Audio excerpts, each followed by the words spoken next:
This time on Graveyard Carz. The Hills will be here soon to pick up their 1970 Plymouth Superbird. Mark, how much time for the cars got to go down the road? 2.5 weeks. Wow. The final assembly has started, and we're firing on all cylinders. We need to install the remaining decals, the wing, the bumper, taillights, license plate lights, emblems, the seats, and we need to get the motor running. We also need to install the heater box and dash for the convertible Barracuda. We have a lot to do and we will get it done. Find out on this episode of Graveyard Carz. Got that car coming to get you, Barbara. The unburied dead are coming back to life. I'm Mark Warman, and together with the most critical man in the world, Daren Kirkpatrick, Give me a gun! my son-in-law Josh, Oh, yeah! and my best friend Roy, Well, all right. we bring dead muscle cars back to life, to exactly the way they were on the day they were born, if we don't kill each other. Here. It's going to be a bloodbath.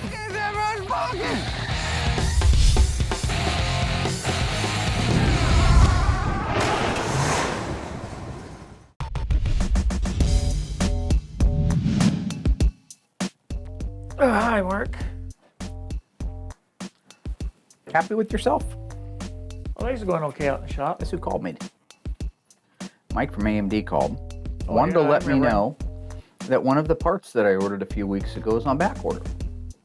They just found out they were expecting it to come in Hard the to find container. a good vendor. Yeah, there's a rear valance for a 70 Challenger RT with tips. So they made a mistake. And he said, no. Oh. It says, this one is ordered by, and he looks and he goes, well, the guy wrote it down wrong. He says, that's funny, ha ha ha, and he laughs and he says, the guy that took the order wrote down Mark Woman. I don't think he wrote it down wrong, I said, I think somebody ordered parts. And then I found out he used my card. Hi, John. This is Mark at Graveyard Carz. Hi. Need to put in an order there, toilet bowl head. You don't order parts on my card for your car. That's not in the budget, and I got bad news, sports fans. What? It's never gonna be in the budget. Don't ever order parts without my authorization again, okay? You're outside the circle of trust. This O is the circle of trust. This is you over here, the trademark.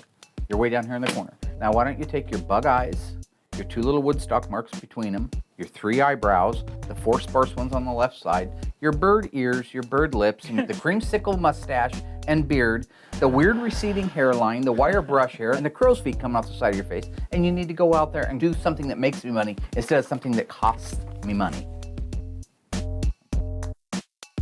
One of the problems I have with my job is the up and down, the constant up and down. It's why I look like I'm 100 years old right now, okay? Daren's in the front, backdooring every good thing that I'm doing by using my car to buy parts for him, for his car.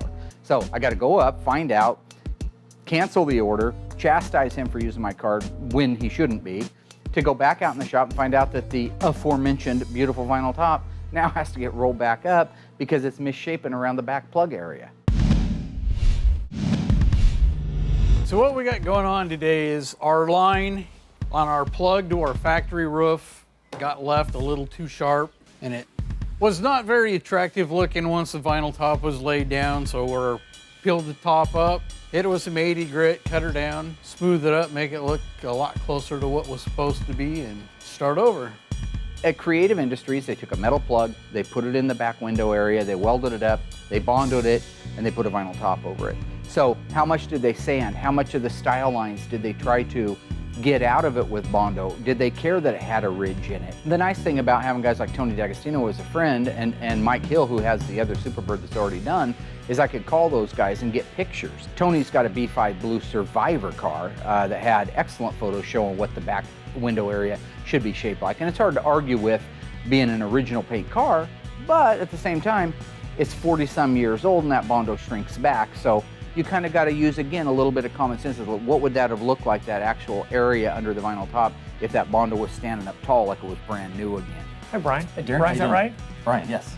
I told you I'd bring him. How you I knew doing? you'd I'm sorry. wanted to see him, buddy. While the guys are wrapping up the Superbird and getting ready for the deadline on that, I'm going to go hone my skills in with Brian at AMCO while he's building Kimberly Cook's little 727 torque flight that goes in her 70 Barracuda 383 two-barrel. My name is Brian Sutherland. I'm the owner here of AMCO Transmissions in Springfield. Been here, initially started here myself in 1979. We specialize in transmission repair and powertrain. It was really enjoyable to watch Brian show me some of the things that he was doing as a builder. We soak the clutches and the bands. Soaking them gets the air out of them. If they get hot with air in them, they can burn pretty quickly. How long they've been soaking? 3 or 4 hours. Here's the deal about Graveyard Carz, just like any other shop in the country. We're not perfect, okay? In the case of our back window plug, there was a certain amount of filler that gave it a certain shape. That's why the vinyl tops were mandatory on these cars, because that area usually wasn't finished off very well with this plastic filler. It's kind of like the Invisible Man. Until you pour paint on them, you can't see him. So until we got the vinyl top on the car, we couldn't see that the shape was off from what a correct Superbird should look like. So this is the output shaft. This is the governor here. Yep. The governor basically tells the transmission how fast you're going. As it spins between pressure inside here and these valves wanting to go out because it's Centrifugal spinning, force. centrifugal force pushes them out. And then that tells the valve body how fast you're going, makes the shifts. Gotcha. I'm gonna put a couple, Just walk that so in that just there. drops right Nice. into place. Once it's down all the way, we're good to go. This hub goes in, it carries the low planet. This is the planetary here. Okay. This would be the hub, ring gear that goes around the planet. Drive shell and sun gear, it then goes in. Another set of planets, washer goes on it as well. And then these two go together. I know an automatic transmission is pretty intricate, but it's actually pretty simple in how it works. And it was very interesting in how it all went together and everything. I was actually quite impressed. You know, Brian at AMCO and AMCO in general has been really good to us. They do a good job on their transmissions, they guarantee them. It's like the Superbird. I feel good that Mike and his son are going to drive that car all the way back to South Carolina with a transmission that is guaranteed anywhere in the country. Well, if we end up with hitting metal before we get too far, then we have to a little body filler here and there to make up the difference, just as the factory did. But we'll still get her done as planned, on time to be delivered. You know, anytime anything has to be redone, that does slow us up here at Graveyard Carz, and that does set us back a little bit in the time frame for when the car is supposed to be done. That's just common sense. Everyone knows that. So I'm gonna go ahead and put these sealing rings on here. These sealing rings seal the direct drum to the stator. So the pressure again goes in between the two sealing rings through the drum and applies the clutches. You put a pressure plate in, then a clutch, then a steel. Put the right amount in it, you should have a friction on the top, and then you will have another pressure plate, one of those thicker ones, Yep. on the top. Gotcha. And we just lock it in place. So now I'm gonna slide the direct drum over the forward drum. It just splines the clutches. Okay, right. They spline onto this hub right here. Gotcha. Get this locked in here. And what I'm doing here is I'm splining in the clutches onto the forward clutch hub. And then the direct drum actually splines and locks right into the drive shell right here. Yeah, the front pump assembly, I just basically slid it in and it goes inside the direct drum and over the top of the forward, the input shaft on the forward drum. Okay. Now, if this turns, we're good. We're good to go. Awesome. So that's the basic transmission put together. Very informative, very All informative. right, thank you. Glad I could help. Am I? You are. Okay. All right, let's go home. We're done? Yeah. But we're going to dinner, aren't we? No, not? we're gonna Are you wrap buying? up. No, you you've were done this buying. before. By You car- gave him the permission. No, he's making up stuff. Got the dash all unpacked. Turned out it's for a Mark and Elena's CUDA, not Kimberly Cook's. Time to get even here a little bit.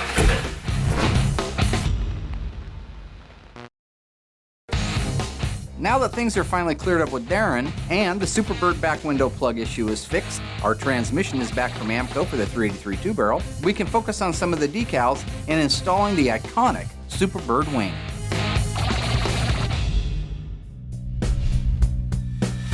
Right now we're getting ready to put some pieces and parts on our Superbirds. We get to put the wing on it, the wing decals, the big decal that goes down the side that calls out Plymouth.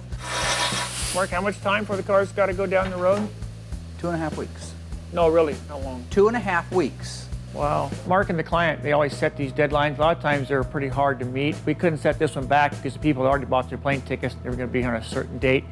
What made it even worse, they were going to drive the car back home. But this one had to be roadworthy. That's quite a challenge, truthfully. Mike and his son are going to make a road trip. Michael is graduating high school, going to college. This has been a monumentous thing that they have planned for the last 3 years that I know of. So we need to make sure, number one, that the car's done on time, and two, that it's had a few miles under its belt. Bottom line, I need to get the car done 2 or 3 days before they get here so I can drive it up and down Main Street, drive it to the hill, drive it home, drive it out the highway, try to get all the bugs and the little things out of the way so it doesn't happen to them halfway between here and South Carolina. You know, I understand some of these cars do have deadlines, and they're real deadlines, but sometimes some things happen, they're out of our control. So Mark needs to talk to people, say, hey, we need to set this back a few weeks because of these problems we've had. So I think really the worst thing that a client wants is for us to be rushed. In the case of the wing on the Superbird, you've got a wing that's kind of heavy and awkward and bulky, so you've got to make sure that when you set that down, it's aligned with the holes in the top of the quarter. It's also got a wing washer, which is a great big bracket underneath there that it has to go down through, that everything is seated down without scratching the top of the quarter, in place, put the nuts on it, and then tighten those down in a way that you watch the top of the quarter to make sure that it doesn't start to pull it down and sink it or crack the filler that's on the top of it or the paint. Putting the wing on these cars, it's kind of like the top layer of the wedding cake. I mean, it's the big one, it's the one that counts. You put that thing on there and all of a sudden, wah, the heavenly, choir starts singing and the glow comes in from behind. I mean, all kidding aside, it becomes a car. It becomes a Superbird. It becomes one of 1,920 original NASCAR program cars. These cars are just cool. They're very intimidating going down the road. See the big wing up on the back. The nose cone sticking way out there. It's just total cool. I love the decals that go on the Superbird. I think the Plymouth is a little bit too large on the quarter panels. I like the rest of it. No matter what, at the end of the day, we're putting the most iconic, cool, classic muscle cars together, and we're doing it on our terms. I'm blessed to be able to do what I'm doing now. Things are moving really well on the Superbird. We've got most of the parts that we bought brand new from Mr. Moparts or the used stuff from Tony's are on the car. What's left is just a few items that are outside under the West Coast Metal Building's awning area on shelves that need to be restored. So Daren and I need to go out there, get those pieces rounded up, get them inside, get them detailed, restored, and ready to go on the car.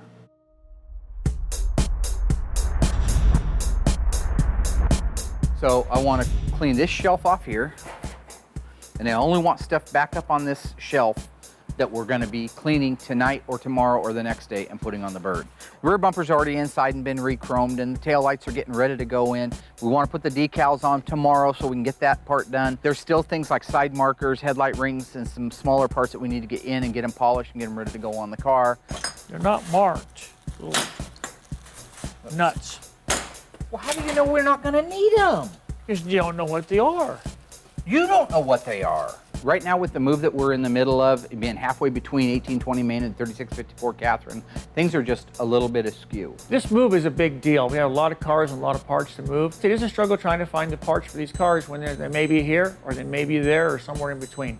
I got brand new flaps from Paddock, so he just sent those. Here's a new lower steering column cover, which Tony makes. Which also reminds me, we've got a bunch of stuff coming in, including your manifolds from AMD. What do you mean? That's supposed to be here on I don't need Wednesday. manifolds.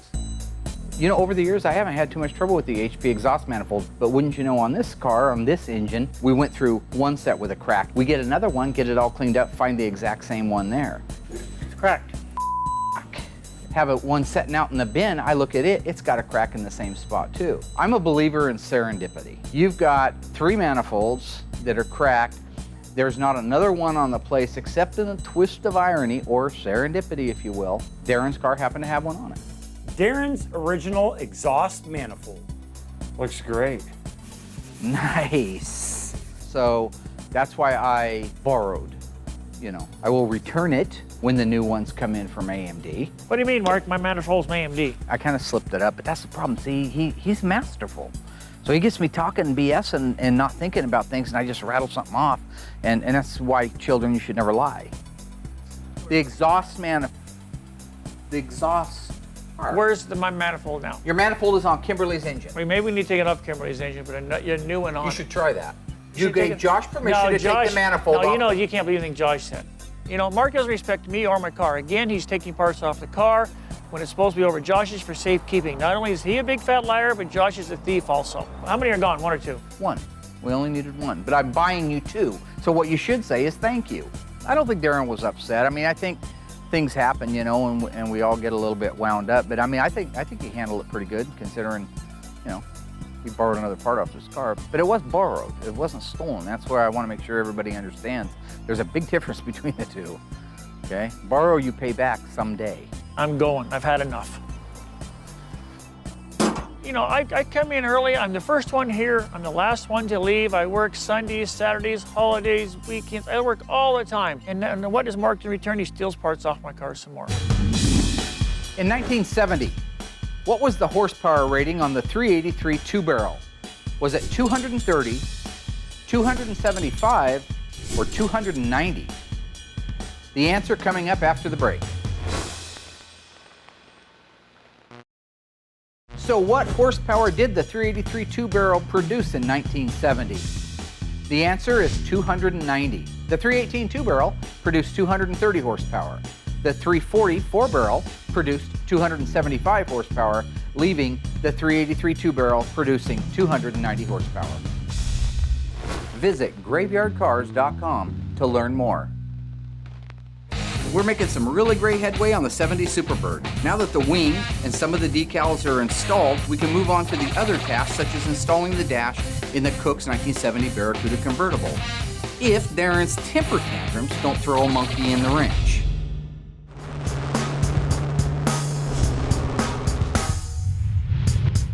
Since Kimberly Cook's little Barracuda arrived, we've gotten a lot of work done on it. One of the first things to do is disassemble it, inventory it, document everything that's there. After that, we send it up to our company in Portland who does the metal cleaning, gets stripped down completely to bare metal, comes back to the shop. We installed our PPG DP90 on it at that point. That gives it the protective layer while it's sitting around while we're ordering parts for it or making decisions on what panels get replaced. In the case of the Barracuda, it was a really solid car, so all we had to replace was the trunk floor, rear body panel, and trunk floor extensions. Even the quarters were in good shape. Once that's done, it can go over to the body shop. Body shop guys, they massage everything out. They line up the body panels. They do the primer, the block, make sure everything's flat. It can go in the booth and get painted. That was the next step. We put the PPG EF8 green on the car. We put on enough base coat to cover the car and then 3 coats of the polyurethane clear.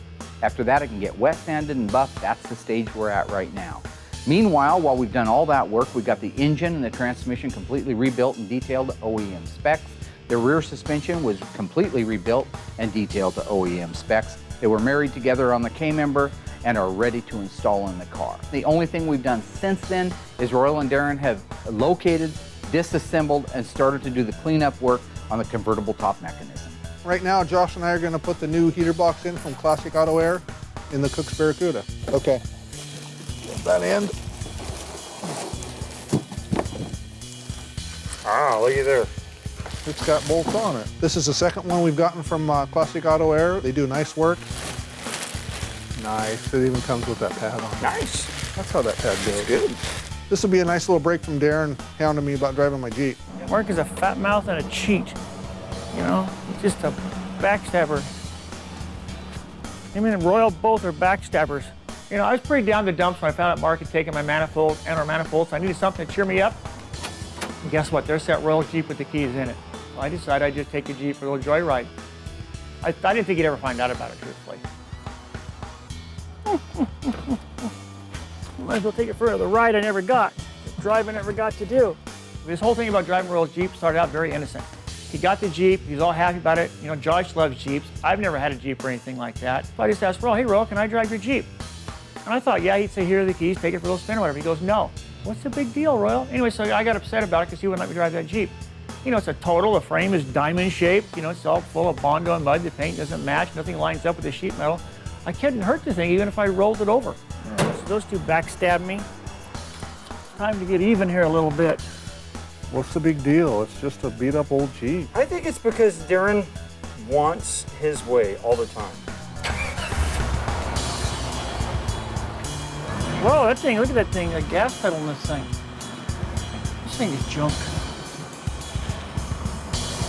Why'd you want to drive it so bad? I don't want to drive it. I just wanted to drive it to see what Royal would say to ask him, you know, what a friend would do. This thing is junk, buddy. There's gas is in it. You're gonna let me steal it with no gas. Yeah, we got almost a half a tank. We're gonna put the heater box in, and then we'll unbox the dash. So, pick that up there.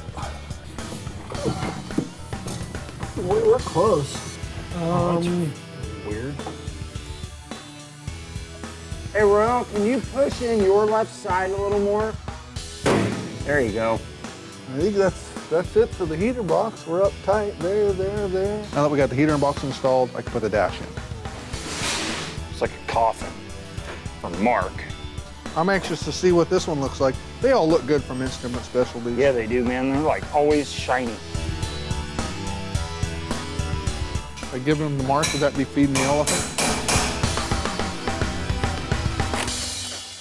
Nice, Wow. dude. Good Lord, look at that. Whoa. So this is for, obviously for another car. Got the dash all unpacked. Turned out it's for a Mark and Elena's Cuda, not Kimberly Cook's. After some searching and looking, we found the dash for the Cook's car. We'll be putting that in now. Wow, man, look at that. Nice. That is beautiful. Tell me what you're doing so we're on the same page. Oh, that goes down. I need that nut that goes on and holds that strap for the heater box. Okay. Before I forget. Can you go grab that? Sorry.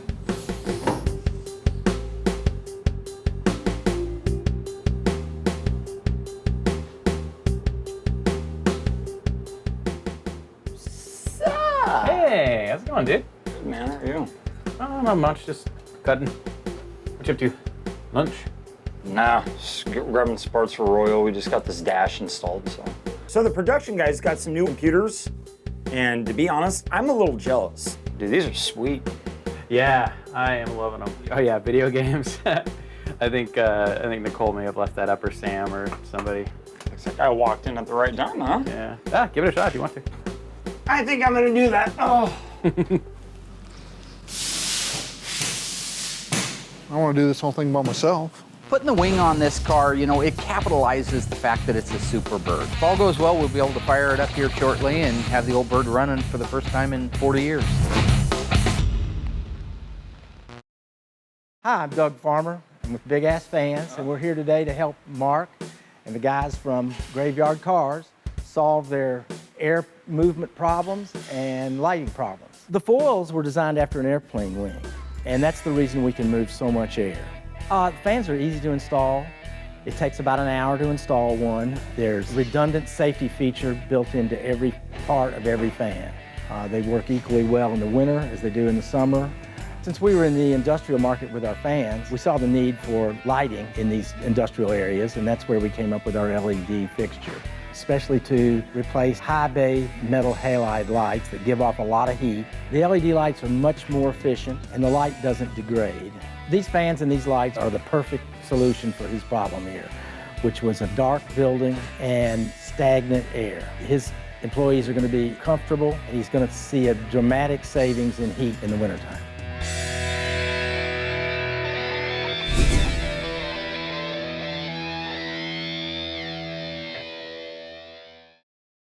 So far, we got a lot of work done on our beloved 70 Plymouth Superbird. The rear plug issue has been corrected by Daren. The iconic rear spoiler with decals has been installed on the back of the car. And while we're making great headway on the Bird, we can't forget Kimberly Cook's little 70 Barracuda convertible. The transmission was assembled to OE specs by my friend Brian over at Amco. But now, with Josh suffering from ADD and Daren committing Grand Theft Auto, poor Chrome Dome is left with the task of installing the dash all by himself.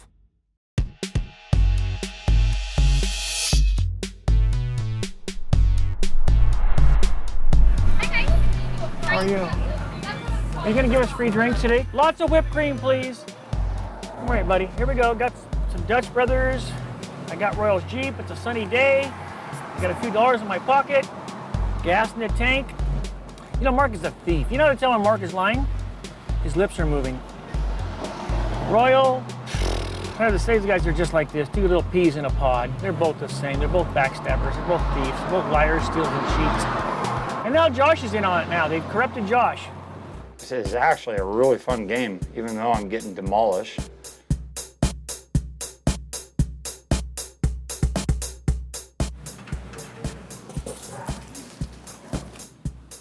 I don't mind working by myself, but I was hoping I'd get some more help. I don't know where Josh went. Josh? There's a guy up here with a rail gun. He's determined to kill all of us. It's time for one nut. How long does it take to get one nut? I I don't know what happened. Doesn't take that long. Shop ain't that big. Well, you're Well- welcome back anytime, bro. Thanks, buddy. Yeah, I better get out there before I get yelled at. Sometimes you gotta take a break. You're talking about Mark never yells at you. Oshkosh. Oshkosh by Josh. Derek needs you to give him a hand putting the accurate exhaust on the Superbird. What are you doing here? So you want me to stop doing what I'm doing for Royal? I came in here to look Royal for some shouldn't be dust getting you to do anything. Royal shouldn't be getting you to do anything, okay? I'm the only guy that tells you what to do. You need to go help Derek on the Superbird so you can put the accurate exhaust on it. I've got to start getting ready to put all the decals on it, okay?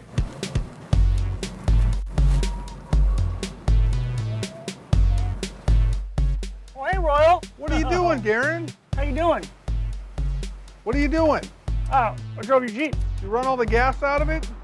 I was only going for an hour and a half. Why did you take my car? What's the matter with yours? Well, Where'd you go? What'd you do? I've been wanting one. I had to see if I liked it or not. And I don't like it. The least you could have done is wash it. You know, I don't want to drive anymore or anything, so, you know, it's not what I need. So you're not mad? Well, I'm not happy, I guess. Burned up all my gas. Well, I'll give you some gas, okay? Well, I wish you would have asked me All first. right, bottom line, by the way, that Jeep sucks. The Jeep sucks. We got as far as we could earlier on the Superbird. We got the decals on the back half of it, got the deck lid line and the latch in. So now we're moving on to the rest of the pieces, which are put the bumper on the car, which we had to build out. That includes putting the brackets on the back of it. That includes the backup lights, the license plate light, so it's ready to go on. The lenses have been polished and clear coated. The housings have been painted white, which they were on this particular car, and the housings were detailed, so those are ready to go on. We have the emblems that call out the word Plymouth on the back. They're ready to go on. I'm going to put the front bumper decals on, which are the ones that cover the bird. That's a very meticulous job. And we got lots of little bits and pieces that we're putting on. We got the gasket, the body gasket kit from Mr. Mopar. So he makes a lot of his own stuff. This is one of the things he makes that he's pretty proud of. What I liked about theirs is you look here, there's an alignment hole. And so what that allows you to do is to be able to center the gasket perfectly on there so when it goes up against the rear body panel, it doesn't have any leaks. As soon as the glue shows up, I'll put that on there, put the gasket on there, do the other one, and then we'll walk over and we'll put the taillights in the car. While I'm waiting for them, I'll go ahead and start putting the rear emblems and nameplates on that car.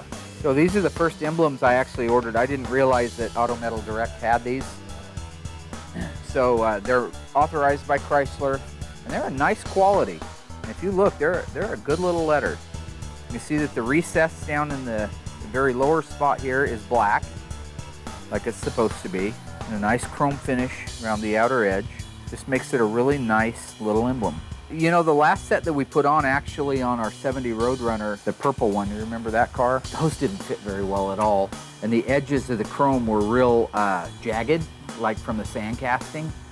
So I wasn't impressed with those, but these are authorized, like I say, by Chrysler. It's worth every penny of it. It's the right way to go. You'd never, ever be able to re-chrome the original letters. You'll notice that when I put these in, there's a little bit of play. This body panel is from AMD, and they're pre-punched, all the holes, which is great, just like the factory did. But like with any of them, I can put that emblem in there, and if you look, watch me kind of roll it around. See the play it has?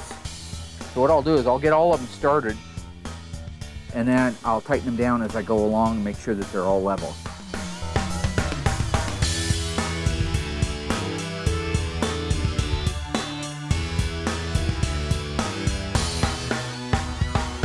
We're moving along really well on the Superbird. We've got the back half basically buttoned up. We still have things underneath that do like the exhaust, but all the ornamentation, taillights, rear bumper, all the decals are on the back. Side markers are in. We are waiting for a pair of side marker lenses to go in, but that's about it. Right now I'm getting ready to do the most difficult part, which is the blackout that goes on the headlight doors and around the headlight doors. That's very unique to the Superbird. So it has to be centered just perfect. It has to be level just right. It has to be left, right, up, down, exactly where it needs to be. That's why I'm doing it. The world famous purple beep beep horn made its debut in 1968, 1969, or 1970? The answer coming up after the break. So when did the world famous purple beep beep horn make its debut? The answer is 1969. While the car was introduced in 1968, Warner Brothers had not allowed Chrysler to use the colored bird. Therefore, the bird that appears on the 68 Roadrunner is black and white. The horn is black. It wasn't until the popularity of the 68 that the 69 got the blessing to use the multicolored bird throughout the car, including a purple horn with a decal that said Voice of the Roadrunner. Visit graveyardcarz.com to learn more. Royal got the dash installed in the Cook's Barracuda in spite of Josh's ability to be distracted by shiny things and Daren swiping his Jeep to go get a cup of coffee. Now we can focus on getting the front decals installed.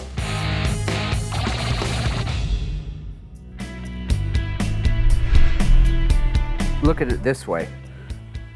Here is the opening, right? Right here where my finger is. And then up here, it's closer to the black. So it could come up just a hair. So some of this black is actually going to show. Yeah, that's why we blacked it out. Yeah. That's what you're supposed to do? Yep. You black it out all around here like that, and that way the edges of it don't show up through it. So, man, and I just worry that stuff kicks so quick. This is one I almost think I want to be able to move around for a while, don't you? You got a big decal here, right? This is a pretty good, most decals are individual letters. This is a pretty good overall decal. And what's happening is you see the opening here in the middle for the headlight door. Well, I cut this. I didn't cut it exactly up against here because I get a little worried getting that close to it. What I gotta do is get this white backing paper off of it so I can see the black opening here, match it to this black opening here, but still make sure that it's level across the front.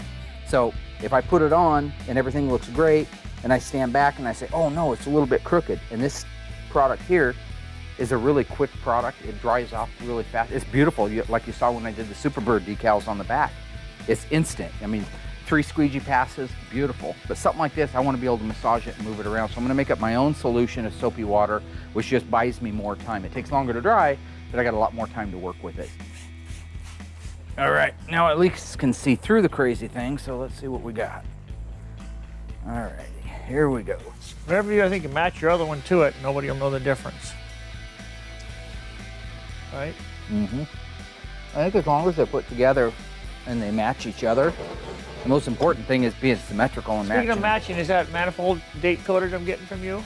You've already asked that question. I don't know if they are. I don't know. It doesn't matter. Your car's never going to be on the road, so it doesn't matter. It does matter, bud. Okay. It does matter. And don't look at me. Don't be getting mad at me. I'm not the one that took it off. Josh is the one that said you were okay with it. So you got to beef. You go with Joshy. I don't want no more of you guys. You took it off though, right? When I found out the exhaust manifold or exhaust manifolds were taken off my car, I knew that Mark was the culprit, but I probably figured he had Josh do it. So I asked Josh about it. Instantly he blamed Mark. He said Mark told him to do it or made him do it. But if Mark tells Josh to jump off a cliff, does he do it? You took it off. Because So Mark, you're responsible to make sure I get another one back. you've got to be kidding me. No, I'm not kidding. You've got to be kidding me. No, did you not take it off? Okay, here's the deal. This is what happened. I came in Monday morning. Mark said, go home, go in your garage, take the exhaust manifold off of Daren's car. You know what my initial reaction was? Ask Daren maybe. I tried to call Daren and give him a heads up. He's playing the game, he won't answer my phone calls, and Mark wants me to take care of his dirty work for him. I'm not getting caught in the middle of this crap anymore. I'm sick and tired of it. Daren, I don't know. I'm taking their word for it. Okay, dude, you know what? Did you call? Just go get your car out of my garage. How's that sound? Oh, why do you got to overreact? Okay, just stop. Okay, this is what I said a little while ago is I need to be able to focus attention. Okay. You know, I knew this was going to be a problem from the get-go. It seems like Josh is always eager to please Mark when it comes to taking parts off my car. You can't get him to clean the shop, take out the trash, do anything like that. When it comes to taking parts off my car, he can hardly wait. And he knows I'm going to get mad about it, but when I talk to him about it, he always blames Mark. Why don't you do something good for Mark and maybe sign him up for Weight Watchers? Despite Dookie Howser TP and the Commode Toad's attempt to throw me off my game, I got my decals on. They're perfect. They're lined up. They're exactly where they're supposed to be. There's no air bubbles in them. They fit the way they're supposed to. And again, despite all of their attempts to sabotage me, I was even able to get a few words in edgewise on the manifold and defend myself. Hey, where are my new exhaust manifolds? Watch. Hey, you said you ordered it, Mark. It should have been here by now. Where is it? I love a little manifold I stole from Daren. Mark. I love a little manifold. You serious? Where is the one you ordered? Seriously. You'll get yours back, buddy. No, but you've heard that before, like my gas tank a couple years ago. I'm sure it'll be fine. I'm not sure they have the Pentastar on. Sound pretty good, doesn't it, camera boy? You think you can do that? Nah, I don't think you should. The engine, when it started up, sounded really good. It did have a little bit of mist to it, but the engine itself sounded really good. With the last few exterior components installed on our beloved Plymouth Superbird, we can finally shift gears to getting the big 440 plumbed out, primered, and ready for its first splash of petrol since 1978.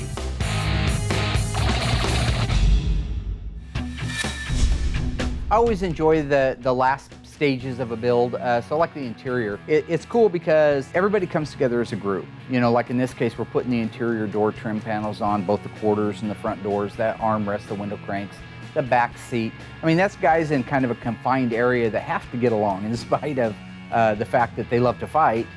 You have to. And, you know, putting a back window in, you got to stop for a minute. Again, it's one of those important things that you got to pay attention to. Make sure you don't make a mistake on it. Again, it's like with the radiator, you got to get together and you can't be fighting at that very moment. So putting the 2998 956 radiator in place without damaging it with its brand new core is important. Again, I like these times when you're putting the car together, assembling it, the carpet and the visors and all the interior trim, seat belts, because you're working together as one unit. Right now, we're getting ready to fire up the Superbird. That means we got to top off all the fluid levels, transmission, oil, antifreeze. We're putting fuel in it. We just got a new line of fuel here from Renegade.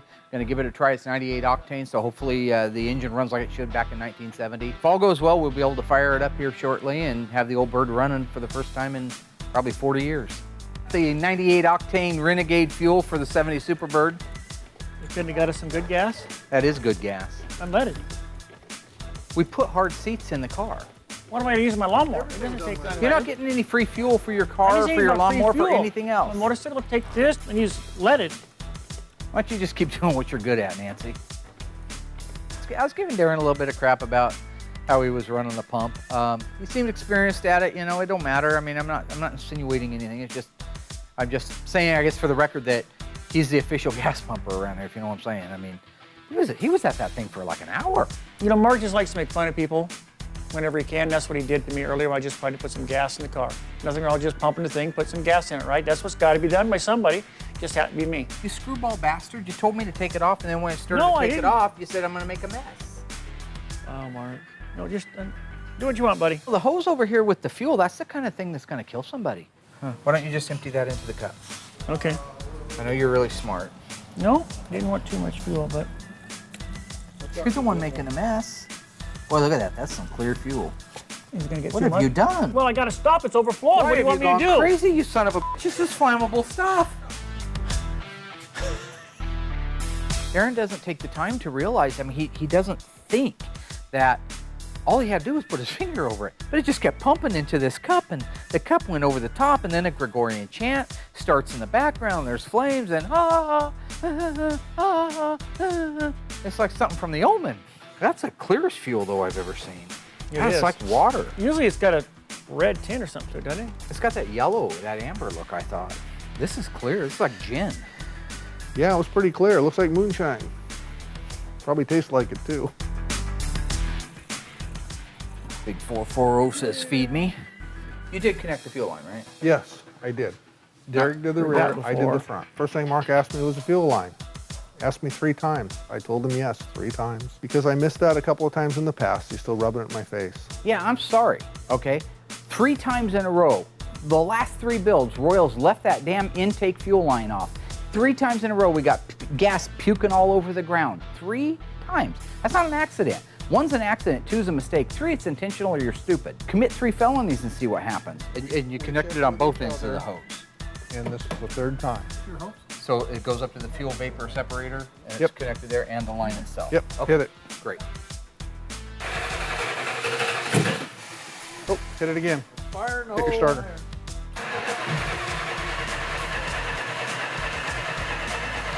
Throw a rag on it.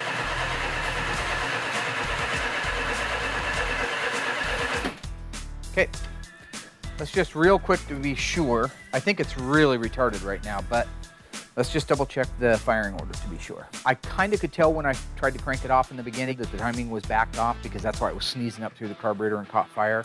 But I've learned in the past it's a good idea just to go around and double check the firing order because if you have things off a lot, you can cause a big backfire, and a big backfire can cause bent valves, broken pistons, all kinds of problems. So why not just take a minute? I just like to be sure, because if it backfires like hell and you blow something out of it, all because you were too lazy to double check the firing order, that's the wrong reason. You know, it was obvious the car was getting gas because you had a big fire on top of the carburetor. I believe the timing was off, and I believe that's what was wrong with the car. The timing is off again as usual.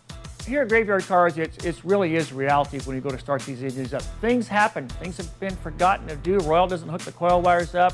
There's always something wrong. We get a fuel leak or something. See all these other shows where they hit the key and the engine starts up and runs perfect. Well, that's totally wrong in the first place because you don't start the engine up and let it idle anyway. So that engine has either been started before by them or they're not doing the proper braking procedure on the car. Puking fuel out here at the back. Got a fuel leak at the back. You know, the fuel leak on the car is not that big of a deal. You're gonna have those. You're putting a car together that's got, what, 7 different oil capacities in it? They have the potential to leak. In this particular case, the gasket that goes in between the sending unit and the fuel tank just got askew a little bit. When we put the sending unit in, we locked the lock ring down, it wasn't seating good. So that's what it was. Once we had the fuel line raised up past that point, then it would just drip out. That was an easy fix.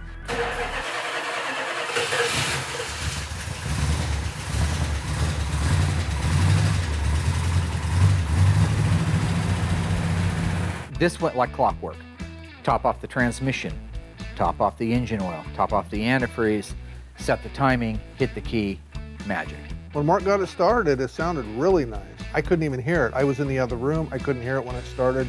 I came back thinking I was going to get to watch it be started, and it was already running. I'm real excited right now because to me, the biggest thing is making sure it runs and drives under its own power. So I've got 11 days before the hills will be here. That's 11 days now that I can whittle away at finishing up the little things that are left, which isn't much, that I can drive it during the day. The engine, when it started up, sounded really good. It did have a little bit of mist to it, but the engine itself sounded really good. Oh, I think Mike Hill and his son are just going to love the car when it's done. They're going to be going back home and just going to have such a good time for the father and son. It's going to be wonderful. Sound pretty good, doesn't it, camera boy? You think you could do that? Nah, I don't think you could. Sounds really good. Well, of course it does.